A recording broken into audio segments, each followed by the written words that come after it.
I'm home from ice skating now. It was really good. I work at 6 a.m. tomorrow. It's 9:43. I'll probably be in bed by midnight and hopefully get close to 5 hours of sleep. Ah, she's just stealing her crocodile back off me. Okay. Did you think I was distracted and you could steal it back? Huh? She's funny. Yeah, ice skating was really good. I haven't been in a long time. I reckon I'll go a little bit more. I was just talking to Emily because, like I said, I've been eating pretty bad lately. I think I've just, in my head, created what I'm going to do in terms of my eating. And I always say this to Emily. I always come up with new schemes and then they don't work. I think what I need to do is tell myself, and I think I've said this in the vlogs, never eat any more than 2,000 calories. Maybe rare occasions like Christmas and stuff like that, because obviously on Christmas you eat whatever you want. Because 2,000 isn't restrictive at all, but it's still enough where if I'm exercising a lot, I will slowly lose body fat, but I will still be able to gain muscle and all that sort of stuff. So I'll eat between 1,600 and 2,000. 1,600 on a day where I'm potentially not feeling super hungry, and 2,000 on a day where maybe I go on a massive hike and feel very hungry. And then I was saying to Emily, like, I like to go out to restaurants and stuff like that, but the problem is usually I don't feel comfortable and confident counting that sort of stuff. So I will wait until I'm cheating to go out for a cheat meal or whatever, a treat meal. I think that what I need to do instead, and I just said this to Emily, is if I go out to eat at a restaurant, have just a main meal and that's it, and count it as like 1,000 calories pretty much no matter what it is. That way, occasionally, once a fortnight, once a week, whatever, I can go out for a meal like that.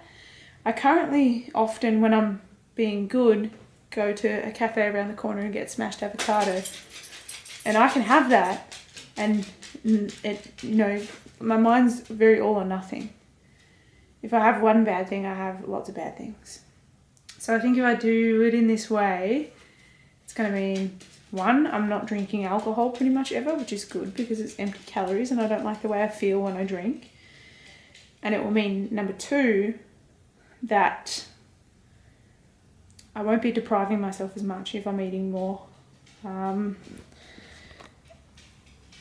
really excited to try it. I think that I'll start it either on Sunday or Monday. I'm not going to eat like crazy and drink alcohol, heaps of alcohol between now and then because I've still got work and stuff. But I need to try something new. And I think that sort of fits in with what I want to do.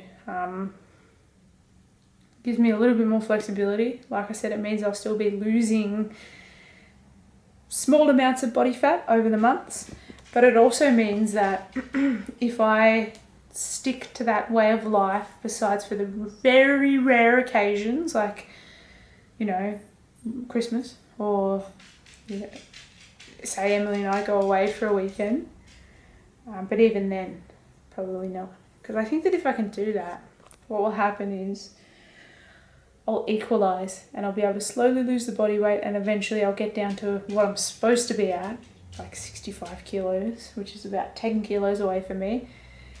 But then I won't have restricted heaps to get there, so I won't bounce back and binge like crazy and gain 5 kilos back really easily like I do lately. I'm excited to try it. I really am. And as for when I go back in doing phase 2 and things like that, the only difference will be, I'll still eat between 1,600 and 2,000, but the only difference will be I won't be able to have any treats, like chocolate and stuff like that. So once I start on Monday, I will still, like if I have calories left over and I want a Maxibon ice cream, I'll have that. But if I was doing 75 hard or phase 1, I won't have that. I also want to hit a minimum amount of protein goal, maybe something like at least 150 grams a day or something similar, and just make sure I'm taking vitamins and eating good quality food. So yeah, I think this could change my life if I actually stick with it and don't be crazy anymore and view food a little bit more moderately, because I've struggled with my weight fucking forever. And if I can just get to a point where I can lose the last bit of weight that I need to lose and then maintain whilst working on my physique and exercising a lot and getting really fit, I don't know, it'll just make my life heaps better. And another massive thing is I wouldn't be spending a ton of money on food, because I spend so much money on food. I'd be able to put that money into more productive areas like rock climbing once a week, or buying myself some ice skates and ice skating once a week. So I'm pretty excited. I reckon it's like my life goes out the window essentially when I'm having binge days or bad days, because my whole life when I'm doing that revolves around eating, and it means everything else goes on hold. Thankfully for this year I've still managed to maintain the meditation and the stretching every day, despite the fact that I've had many binge days. Yeah, it's really hard to explain, and if you don't suffer with this, it's probably hard to understand. You'd probably think, oh, just stop. But it's not that easy, unfortunately. But yeah, I'm still determined to keep trying to find a new way.